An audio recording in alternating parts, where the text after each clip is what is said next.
notebooks. Take out your notebooks. Let's proceed with our lesson. Put away everything else that belongs to any other subject. Take out my chemistry books. I want the notebook first.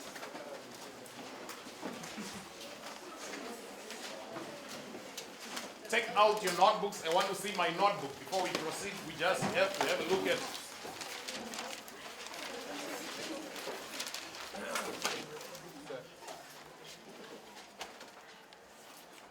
take out my notebook.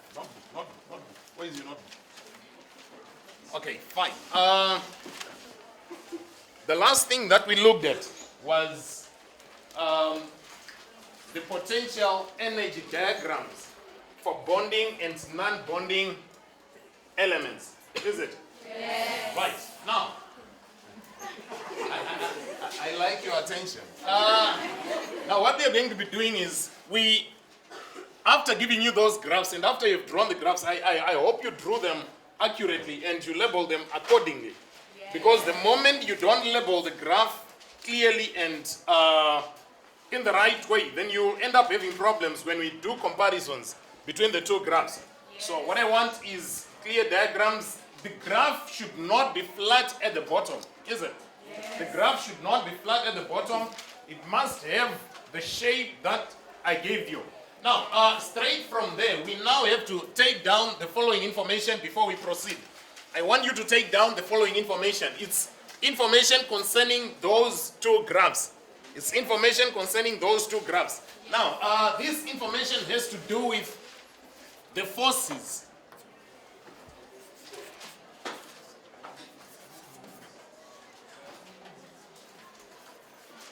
Forces on bonding atoms.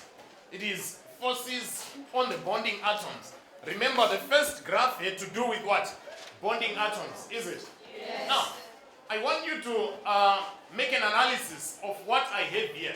I've got these two atoms. There is the nucleus. The nucleus of any given atom contains what?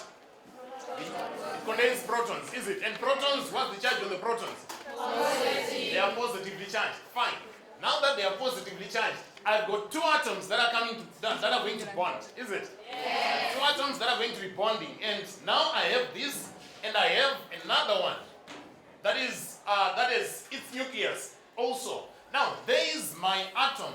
We say the nucleus is what? Positively charged.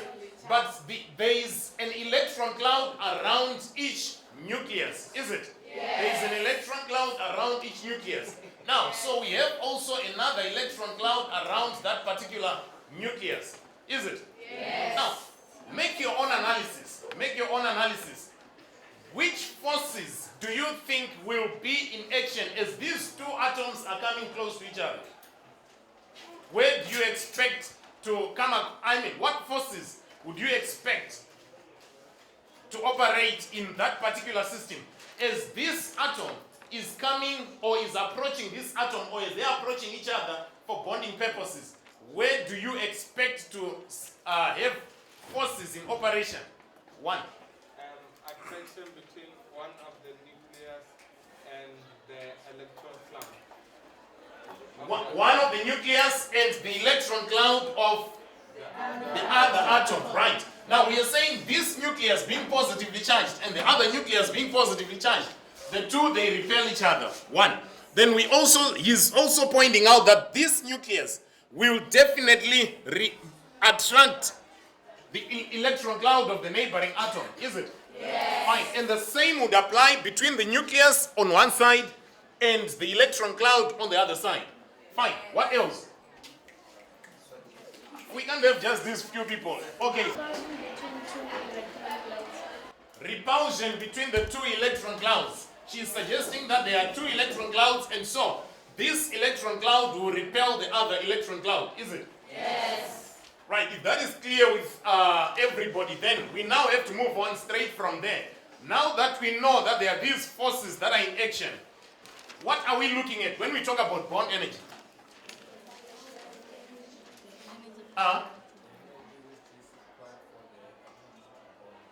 The energy required for the electrons to bond, that's what he thinks.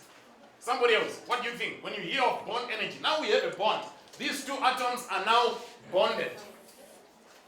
What would come into your mind when you hear of bond energy? The minimum amount of energy required to break a bond. Now, these two atoms are now bonded, is it? Yes. Now, if we want to separate them or to break the bond, if we want to break that bond, then definitely, whenever you want to break anything, even if you want to break this piece of chalk, you have to use what? Energy. Now that we want to break the bond, automatically it means we need to supply some energy. So the amount of energy that we would need to break this system, to break the bonding system, is what we are referring to as what? Bond energy. Do you understand that? Yes. Now, that's what we are referring to as our bond energy. There is also what we refer to as bond length.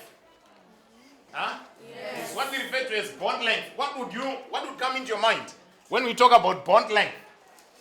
I mean, what do you think when you talk about bond length? Yes, now you know about bonds, you know about bonding, you know about these systems that are participating within the bond.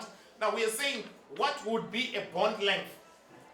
When we look at the internuclear distance between the bond energy, or what is the relationship between this bond length and the bond energy?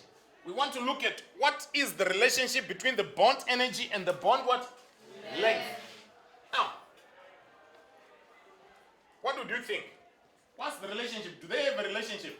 The bond energy and this length. What could possibly be in your mind when we look at this? Bond energy, bond length. Could there be a relationship anyway? Yes. I mean, what would be the relationship? Let me find out from you. What's the relationship between bond energy and bond length? I think it's the bond strength. It's the bond strength. Yes. Okay, that's what she thinks. Bond energy, the amount of energy we need to break the bond. And the bond length. Bond length, we agreed that it is the internuclear distance.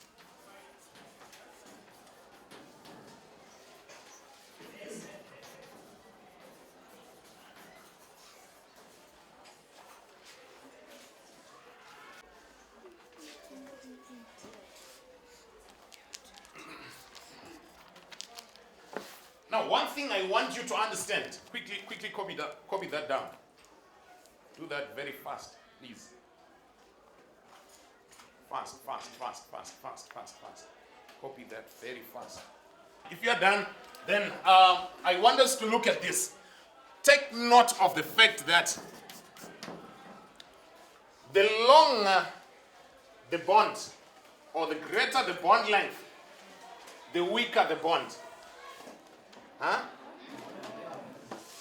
The longer the bond, the weaker it becomes.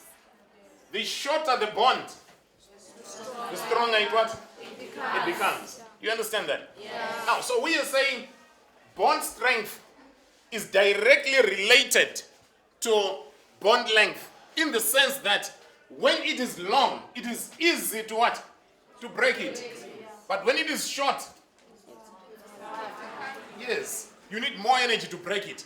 So now, that's what we need to understand, that the bond strength depends also on the bond length. Now, so it means, if it means we are saying a short bond is stronger, and we are saying a longer bond is weaker, then how would we compare a setup whereby we have these two atoms? There is a very small atom with a small atomic radius bonding with another atom with a small atomic radius. Now I want you to look at this diagram and then compare it with this setup where we have this big atom with a big atomic radius and another atom with a big atomic radius bonding. Now we are saying the shorter the bond length, the stronger the what? The bond, is it? Yes. The shorter the bond length, the stronger the bond. Now, where do we have a shorter bond length? In A or in B? In A. Are you serious? Is it A? Is it B? I mean, okay, let's not give chorus answers. Let me see what you're thinking. Just raise up your hand if you are really sure of what you're saying. I want to hear the reason behind. Right? You can go ahead. I think it's all the same, because The only difference on those bonding atoms is that the A1 is big. It's drawn in a big magnitude, and the B is drawn in a. I mean, the B is drawn in a big magnitude, and the A is drawn in a small magnitude. So I think it's all the same. He thinks they're the same. Okay, he thinks the bond lengths are the same. Remember what we said. We say bond length is the distance between what? The two nuclei, is it? This nucleus and that nucleus. Now, I am saying now, using that same information, I want you to compare these two diagrams. Huh? Now, where do we have a greater bond length? Between A or B? We have a greater bond in A. We have a longer bond in A. Yes. Is it? I think we have a greater bond length in B. He thinks it's in B. Okay, fine. Let me ask you, the two of you, with different answers. Can you come forward and show me where you are measuring your bond length from? And can you come forward and also show me where? Just wait for her to finish, and then she will show me where she's measuring a bond length from. And after her, then you can come. Just come and show me what you think. Remember what I always say. Remember what I always say, guys. There is no wrong answer in science, is it? Yes. We only make mistakes and we correct the mistakes. Fine. Show me where you are making the mistake, or where you are getting it right. Fine.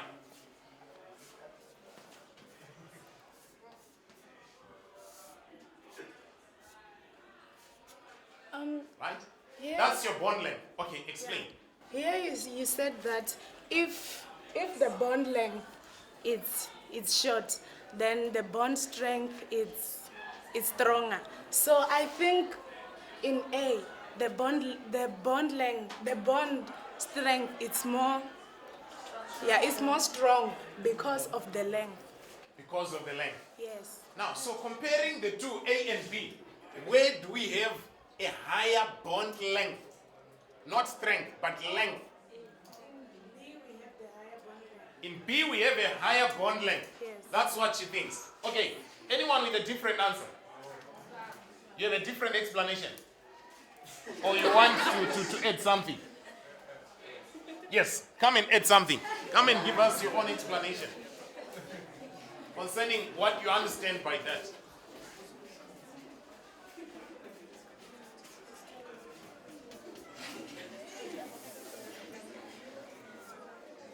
I think this bond length is bigger because it is obviously like the length is why when you look at it. Now, he's saying when you look at it, it basically shows you that what? In B, the length is what? Greater than in what? In A, is it? In B, the length is greater than in A. Fine. Right. Now, if we are agreeing that in B, the length is greater than in A, then, now my question follows. Where do we expect a weaker bond? You see, the reason why I'm changing my questioning, you need to be careful. Don't get used to a question which comes only in the same way to ask about a stronger bond, a stronger bond, a stronger bond. In the exam, they can ask about a weaker bond. Do you understand that? Yes. So you need to be very careful about the words that are used in the question. Now I'm saying, where then would I get a weaker bond? Yes. In B. In B. Yes. Okay, fine. Now, do we all agree? Yes. Fine. Just by merely analyzing that, if I were to call a grade 1 kid, he would give me the answer. Because I'm saying don't think far, far, far too high above what you should be see. Just make a simple analysis. Yes. I think because to break something which is smaller, you need greater energy than to break something which is bigger. Well, that's what he thinks, but he's thinking far beyond what we want. Also, atomic size determines the strength of a bond. So when you look at the periodic table, take out your periodic tables. I want everyone to take out your periodic table. When you look at the periodic table, now, by your own understanding of those elements on the periodic table, I want you to look at an element like the hydrogen. A hydrogen and a hydrogen bonding to each other. Where do we get a stronger bond? The hydrogen bond or in the chlorine bond? I want to see those who know the answers. Alright? Okay. I'll ask you to give me the answer. And the hydrogen bond. In the hydrogen bond. Wonderful. Now, so this is simple analysis. When we now approach the exam questions, it has to be just as simple as this. Do you understand that? Yes. Science, as I always say, should be fun. It should be something simple and straightforward.